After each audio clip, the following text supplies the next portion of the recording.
Hi, ಎಲ್ಲರೂ ಹೇಗಿದ್ದೀರಾ? I hope ಎಲ್ಲರೂ ಚೆನ್ನಾಗಿದ್ದೀರಾ ಅಂತ ಭಾವಿಸ್ತಾ ಇವತ್ತಿನ ವೀಡಿಯೋನ ನಾನು ಶುರು ಮಾಡ್ತಿದ್ದೀನಿ.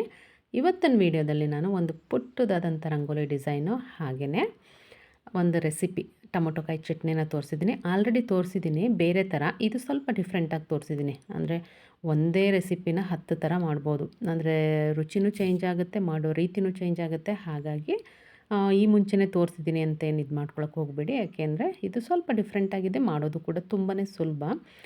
ಹಾಗಾಗಿ ಅದೊಂದು ರೆಸಿಪಿನ ಶೇರ್ ಮಾಡಿದ್ದೀನಿ. ಜೊತೆಗೆ ಹಾಲಿಡೇಸ್ ಇದ್ದಿದ್ದರಿಂದ ನಾವು ಮೈಸೂರು ಕಡೆ ಹೋಗಿದ್ವಿ. ಬೆಟ್ಟ ಆಗ್ಬೋದು, ನಂಜನಗೂಡು, ಇದ್ರದ್ದು ಕೂಡ ಸ್ವಲ್ಪ ವೀಡಿಯೋ ಕ್ಲಿಪ್ಪಿಂಗ್ಸ್ನ ನಾನಿಲ್ಲಿ ಶೇರ್ ಮಾಡಿದ್ದೆ. ಅದು ತುಂಬ ಏನಿಲ್ಲ, ಸ್ವಲ್ಪ ಸ್ವಲ್ಪ ಅಷ್ಟೇ ಇದೆ. ಮೇಯ್ನ್ ಬಂದು ರಂಗೋಲಿ ಹಾಗೆಯೇ ರೆಸಿಪಿ ನೋಡ್ತಿದ್ದೀರಲ್ಲ, ತುಂಬ ಪುಟ್ಟದಾದಂಥ ರಂಗೋಲಿ ಡಿಸೈನು. ರಂಗೋಲಿ ಹಾಕೋಕ್ಕೆ ಬರಲ್ಲ ಅನ್ನೋರು ಕೂಡ ಈ ಡಿಸೈನ್ನ ಟ್ರೈ ಮಾಡ್ಬೋದು. ತುಂಬ ಈಸಿ ಮತ್ತು ಕ್ಯೂಟಾಗಿ ಕೂಡ ಕಾಣಿಸುತ್ತೆ. ಹಾಗಾಗಿ ಸುಮಾರಷ್ಟು ಜನ ಇವಾಗೆಲ್ಲ ಸ್ಟಿಕ್ಕರ್ ಸಿಗುತ್ತೆ ಅಂತ ಅಂದ್ಬಿಟ್ಟು ತಂದು ಅದನ್ನು ಅಂಟಿಸ್ಬಿಡ್ತಾರೆ. ಜಸ್ಟ್ ಎದ್ದು ನೀರು ಹಾಕಿದ್ರೆ ಮುಗೀತು ಅವ್ರ ಕೆಲಸ. ಟ್ರೈ ಮಾಡಿ, ಈ ಥರ ಪುಟ್ಟದಾಗಿ ಟ್ರೈ ಮಾಡಿ, ಒಂದಲ್ಲ ಒಂದಿನ ಅದು ನಿಮಗೆ ತುಂಬ ಖುಷಿ ಕೊಡುತ್ತೆ. ನೋಡಿದ್ರಲ್ಲ, ರಂಗೋಲಿ ರೆಡಿ ಆಯಿತು. ನೋಡ್ತಿರ್ಬೋದು ಎಷ್ಟು ಚೆನ್ನಾಗಿ ಬಂದಿದೆ. ಮತ್ತು ತುಂಬ ಅಂದರೆ ತುಂಬ ಸಿಂಪಲ್ ಇದು. ಈ ಮಕ್ಳಿಗೆ ಹೇಳಿದ್ರೂ ಬಿಡಿಸ್ಬಿಡ್ತಾರೆ, ಅಷ್ಟು ಸಿಂಪಲ್ ರಂಗೋಲಿ ಡಿಸೈನ್ ಇದು. ನೋಡಿದ್ರಲ್ವ, ರಂಗೋಲಿ ಡಿಸೈನ್ ಎಲ್ಲ ಆದಮೇಲೆ ಬೆಳಿಗ್ಗೆ ನೋಡಿ ಇಲ್ಲಿ ಟೊಮೆಟೊ ಕಾಯಿಗಳು ಬಿಟ್ಟಿತ್ತು. ಇದು ಗಿಡ ಅದಾಗೆ ಅದು ಹುಟ್ಕೊಂಡಿತ್ತು ಪಾಟಲ್ಲಿ. ಜಾಮೂನ್ ಟೊಮೊಟೊ ಹೇಳ್ತಾರಲ್ಲ, ಅದು ಕಾಯಿ ಇದ್ವಲ್ಲ, ಅದ್ರ ಜೊತೆಗೆ ಮನೆಯಲ್ಲಿ ಒಂದೆರಡು ಟೊಮೊಟೊ ಕಾಯಿ ಇದ್ವು. ಎಲ್ಲ ಸೇರಿಸಿ ಚಟ್ನಿ ಮಾಡೋಣ ಅಂದ್ಬಿಟ್ಟು ನೋಡ್ತಿದ್ದೆ. ಅದು ಸ್ವಲ್ಪ ವೈಟ್ ಬಗ್ಸ್ ಹುಳಗಳು ಬಂದಿದೆ. ಅದೇನಿಲ್ಲ, ಗಿಡ ತೆಗಿತೀನಲ್ಲ ಅನ್ನೋ ಕಾರಣಕ್ಕೆ ಅದನ್ನೇನು ನಾನು ಮಾಡೋಕ್ಕೆ ಹೋಗಿರಲಿಲ್ಲ. ಗಿಡ ಕಿತ್ತು ಹಾಕ್ಬಿಡ್ತೇನೆ ಇವಾಗ, ಅದು ಟೊಮೊಟೊ ಕಾಯಿನ ಕಿತ್ಕೊಂಡು. ಹಾಗಾಗಿ ಇದೆಲ್ಲ ರೀಪಾಟ್ ಮಾಡಿದ್ದೆಲ್ಲ ನೋಡಿ ಎಷ್ಟು ಚೆನ್ನಾಗಿ ಚಿಗುರು ಬಂದಿದೆ ಅಂತ ಅಂದ್ಬಿಟ್ಟು. ನನಗೆ ಬೆಳಗ್ಗೆ ಎದ್ದು ರಂಗೋಲಿ ಹಾಕಿದ ಮೇಲೆ ಒಂದು ರೌಂಡು ಪಾಟ್ಗಳನ್ನೆಲ್ಲ ನೋಡಬೇಕು. ಇದು ನೋಡ್ತಿರ್ಬೋದು, ಇದು ಆ್ಯಕ್ಚುಲಿ ಹಿಂದಿನ ದಿನ ಮಾಡಿದ್ದು. ಇಲಿ ಯಾವ ಥರ ಒಳಗಡೆ ಸೇರಿಕೊಂಡು ಬೇರ್ನೆಲ್ಲ ಕಿತ್ತಾಕಿದೆ ಅನ್ನೋದನ್ನು ನೋಡ್ತಿರ್ಬೋದು ನೀವು. ಒಂದು ಇಲಿ ಸೇರಿಕೊಂಡಿದೆ. ಅದು ಹೆಂಗೆ ಅಂತ ಅಂದರೆ, ದಿನ ಒಂದೊಂದು ಪಾಟಲ್ಲಿ ಒಳಗಡೆಯಿಂದ ಬಿಲ ಮಾಡ್ಕೊಳ್ಳುತ್ತಲ್ಲ, ಆ ಥರ ಮಾಡಿಕೊಂಡು ನೋಡಿ ಎಷ್ಟು ನೀಟಾಗಿ ಅದಕ್ಕೆ ಕಿತ್ತಿದೆ ಅನ್ನೋದು ನೋಡ್ಬೋದು. ನಾವು ಅದನ್ನು ಬೇರ್ನ ಕುಡ್ಲು ಅಥವಾ ಮಚ್ಚಲ್ಲಿ ಕಡಿದು ತೆಗಿತೀನಿ ನಾನು ರೀಪಾಟ್ ಮಾಡುವಾಗ. ಅದು ಬಾಯಿಂದನೇ ಎಷ್ಟು ಎಲ್ಲ ತೆಗೆದುಬಿಟ್ಟಿದೆ ಅಂತ ಅನ್ನೋದನ್ನು ನೋಡ್ಬೋದು. ಅದನ್ನೆಲ್ಲ ಸ್ವಲ್ಪ ಕ್ಲೀನ್ ಮಾಡಿದೆ, ಹಾಗಾಗಿ ಅದನ್ನು ತೋರಿಸಿದ್ದು. ಹಾಗೆ ನೋಡಿ, ರೀಪಾಟ್ ಆದಮೇಲೆ ಹೂವು ಎಷ್ಟೊಂದು ಬಂದಿದೆ ಅಂತ ಅಂದರೆ, ಮತ್ತು ಮಳೆನೂ ಕೂಡ ಬಂದಿದೆ ಒಂದು ಸಲ. ಆ ಮಳೆ ಬಿದ್ರೇ ಗಿಡಗಳು ಒಂಥರ ತುಂಬ ಫ್ರೆಶ್ ಆಗಿ ಅನಿಸುತ್ತೆ. ನೋಡಿ, ತುಂಬ ಬಂದಿದೆ. ಮಲ್ಲಿಗೆ ಮಗು 2 ರೀತಿದು ಹಾಕ್ಕೊಂಡಿದ್ದೀನಿ ನಾನು. ಇದು ಬಂದು 7 ಸುತ್ತಿಂದು, ಒಂದು ಮಿನಿ ಗುಲಾಬಿ ಬರುತ್ತಲ್ಲ ಅಷ್ಟು ಸೈಜ್ ಬರುತ್ತೆ, ಚೆನ್ನಾಗಿ ಅನಿಸುತ್ತೆ. ಇನ್ನೊಂದು ಬಂದು ಸೂಜಿ ಮಲ್ಲಿಗೆ ಬರುತ್ತಲ್ಲ, ಅದು ದಾಸವಾಳ ಆಗ್ಬೋದು, ಮಲ್ಲಿಗೆ ಎಲ್ಲ ಪ್ರತಿಯೊಂದು ತುಂಬ ಹೂವು ಬಿಡ್ತಿದೆ ಇವಾಗ. ರೀಪಾಟ್ ಮಾಡಬೇಕು ನಾವು. ಜಾನ್ವರಿ ಫೆಬ್ರವರಿಲಿ ರೀಪಾಟ್ ಮಾಡಿದ್ವಿ ಅಂತ ಅಂದರೆ ಹೂವಂತೂ ಖಂಡಿತ ಚೆನ್ನಾಗಿ ಬರುತ್ತೆ. ನೋಡಿ, ಇದು 7 ಸುತ್ತಿನ ಮಲ್ಲಿಗೆ. ಇನ್ನೂ ಅರಳಬೇಕು, ಅದು 2 ಡೇಸ್ ತನಕನೂ ಅರಳುತ್ತೆ. ಇದು ಫಸ್ಟ್ ಡೇ ಇಷ್ಟು ಅರಳಿದೆ, ಸೆಕೆಂಡ್ ಥರ್ಡ್ ಡೇಗೆ ಫುಲ್ ಅರಳುತ್ತೆ. ಸೊ ಹಾಗಾಗಿ ಪಾಟಲ್ಲಿರೋದ್ರಿಂದ ಇಷ್ಟಿದೆ. ನಾವು ಆ್ಯಕ್ಚುಲಿ ನೆಲಕ್ಕೆ ಹಾಕಿದ್ವಿ ಅಂದರೆ ತುಂಬ ಬರುತ್ತೆ ಅನಿಸುತ್ತೆ. ಪಾಟ್ ಸೈಜು ಚಿಕ್ಕದಿದೆ. ಮತ್ತು ಅದು ಒಂದು ಸಲ ರೀಪಾಟ್ ಆದಮೇಲೆ ಒಂದು 3-4 ಮಂತ್ಸ್ ಆ ಥರ ಬಿಡುತ್ತೆ, ಮತ್ತೆ ರೀಪಾಟ್ ಮಾಡಬೇಕಾಗತ್ತೆ. ಟೊಮೊಟೊ ಹಣ್ಣೆಲ್ಲ ಕಿತ್ಕೊಂಡೆ ನೋಡ್ತಿರ್ಬೋದು ನೀವು. ಅದು ತುಂಬ ಚಿಕ್ಕದು, ಅದಾಗಿ ಅದು ಗೊಬ್ಬರದಲ್ಲೋ ಅಥವಾ ಸೀಡೋ ಅದೇ ಬಿದ್ದು ಆ ಥರ ಹುಟ್ಟಿರತಕ್ಕಂಥ ಗಿಡ ಅದು. ಸರಿ ಅಂತ ಅಂದ್ಬಿಟ್ಟು ಬನ್ನಿ ಟೊಮೊಟೊಕಾಯಿ ಚಟ್ನಿ ಮಾಡೋಣ ಇವಾಗ. ಮೊದಲಿಗೆ ನಾನಿಲ್ಲಿ ಒಂದು ಬಾಣಲೆ ಅಥವಾ ಕಡಾಯಿನ ಇಟ್ಕೊಂಡು ಅದಕ್ಕೆ 1-2 ಸ್ಪೂನ್ ಎಣ್ಣೆನ ಸೇರಿಸ್ಕೊಂಡು ಟೊಮೊಟೊ ಕಾಯಿನ ನೀಟಾಗಿ ತೊಳೆದು ಕಟ್ ಮಾಡಿ ಇಟ್ಕೊಂಡಿದ್ದೀನಿ. ಇದನ್ನು ಹುರ್ಕೊಳ್ಬೇಕಾಗುತ್ತೆ. ನಾನಿಲ್ಲಿ ಒಂದು 5 ಟೊಮೊಟೊ ಕಾಯಿ ತೊಗೊಂಡಿದ್ದೀನಿ. ಅಲ್ಲಿ ಗಿಡದಲ್ಲಿ 3 ಇತ್ತಲ್ಲ, ಮನೆಯಲ್ಲಿ 1-2 ಇತ್ತು. ಸೊ ಹಾಗಾಗಿ ಒಂದು 5 ಟೊಮೆಟೊ ಕಾಯಿ. ಇದನ್ನು ಆದಷ್ಟು ಕಡಿಮೆ ಉರಿನಲ್ಲಿ ಹುರ್ಕೊಳ್ಬೇಕಾಗುತ್ತೆ. ಇದರಲ್ಲಿ ತುಂಬ ಆರೋಗ್ಯಕರ ಗುಣಗಳಿದೆ, ಹಾಗೆಯೇ ತುಂಬ ಡಿಫ್ರೆಂಟಾಗಿರುತ್ತೆ ರೆಸಿಪಿ ಕೂಡ. ಬೆಳ್ಳುಳ್ಳಿ, ಒಂದು ಸಣ್ಣ ಗೆಡ್ಡೆ ನಾಟಿ ಬೆಳ್ಳುಳ್ಳಿ, ಹಾಗೆಯೇ 1 ಈರುಳ್ಳಿ, 2 ಸ್ಪೂನಷ್ಟು ಶೇಂಗಾನ ಸೇರಿಸ್ಕೊಂಡಿದ್ದೀನಿ. ಅದ್ರ ಜೊತೆಗೆ ಕರಿಬೇವು ಎಲೆಗಳು ಒಂದು 10-15 ಎಲೆಗಳು, ಇಷ್ಟನ್ನು ಸೇರಿಸ್ಕೊಂಡು ಮತ್ತೊಂದು ಸಾರಿ ನೀಟಾಗಿ ಕೈ ಆಡ್ಕೊಳ್ಬೇಕಾಗತ್ತೆ.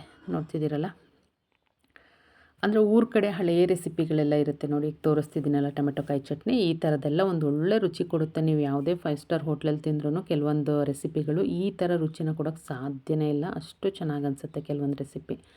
ಈಗ ಇದಕ್ಕೆ ಖಾರಕ್ಕೆ ಅನುಗುಣವಾಗಿ ನಾನು 2 ಹಸಿಮೆಣಸಿನ್ಕಾಯಿನ ಹಾಕ್ತಿದ್ದೀನಿ. ಇದು ತುಂಬ ಖಾರ ಇದೆ ಮೆಣಸಿನ್ಕಾಯಿ, ಹಾಗಾಗಿ ನೀವು ನೋಡಿಕೊಂಡು ಹೆಚ್ಚು ಕಡಿಮೆ ಮಾಡ್ಕೊಳ್ಬೋದು, ಏನು ತೊಂದರೆ ಇಲ್ಲ.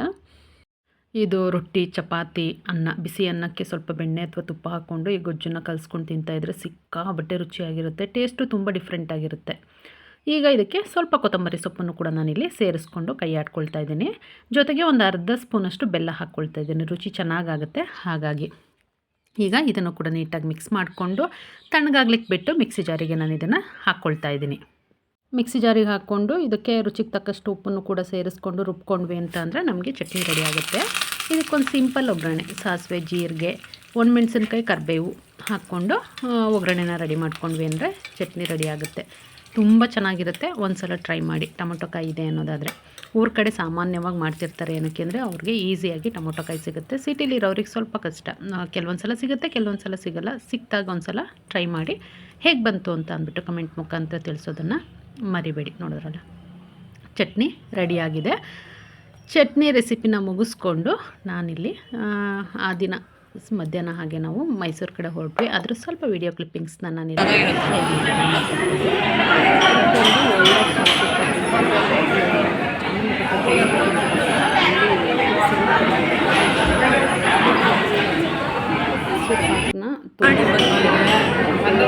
ಫ್ರೆಶಾಗಿ ಮಾಡ್ತಾರೆ. ಮ್ಯಾಂಗೋ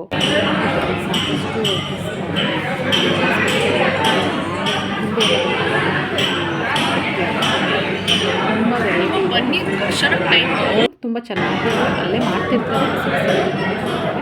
ನಾವು ಟೇಸ್ಟ್ ಅಂತೂ ಅಷ್ಟು ಚೆನ್ನಾಗಿರುತ್ತೆ. ಒಂದ್ಸಲ ಇನ್ನು ಮುಂದೆ ಬಿಟ್ಟಕ್ಕೆ ಹೋಗ್ತಿದ್ದೀವಿ ಅಂದರೆ ಅಲ್ಲೇ ಸಿಗುತ್ತೆ.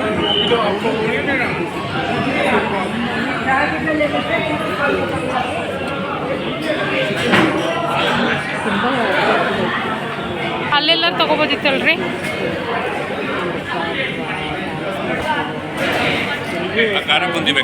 ವಿಸಿಟ್ ಮಾಡೇ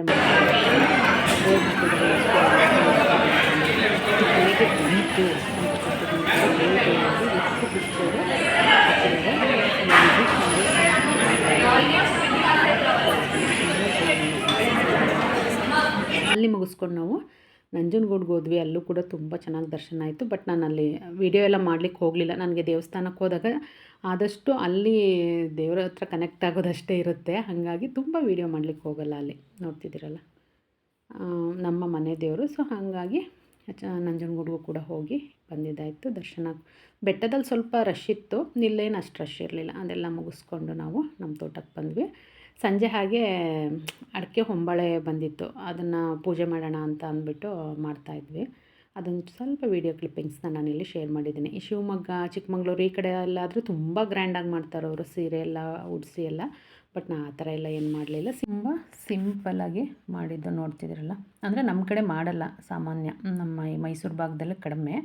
ಹಾಗಾಗಿ ಫಸ್ಟ್ ಟೈಮ್ ನಾವು ಕೂಡ ಮಾಡಿದ್ದು. ಅದಾದಮೇಲೆ ಅಮ್ಮ ಮನೆಗೆ ಬಂದ್ವಿ. ಅಲ್ಲೊಂದಷ್ಟು ಗಿಡಗಳು ಹೂವು ಬಿಟ್ಟಿದ್ವಿ, ತುಂಬ ಚೆನ್ನಾಗಿ ಅನ್ನಿಸ್ತಿತ್ತು ಅಂತ ಅಂದ್ಬಿಟ್ಟು ನಾವು ಸ್ವಲ್ಪ ವೀಡಿಯೋ ಮಾಡಿಕೊಂಡೆ. ನೋಡ್ತಿದ್ದೀರಲ್ಲ ಎಷ್ಟು ಕ್ಯೂಟಾಗಿದೆ, ಪಿಂಕ್ ಕಲರ್ ಹೂವು. ಇದು ಒಂದು ಮೊಗ್ಗು ದಾಸವಾಳ ಅಂತ ಅಂದ್ಬಿಟ್ಟು, ಇದರಲ್ಲಿ ರೆಡ್ ಕಲರು ಬರುತ್ತೆ, ಬಿಟ್ಟರೆ ಪಿಂಕ್. ಅದಾದಮೇಲೆ ಇದು ನೋಡಿ ಪಿಂಕ್ ಕಲರು ರೋಸು.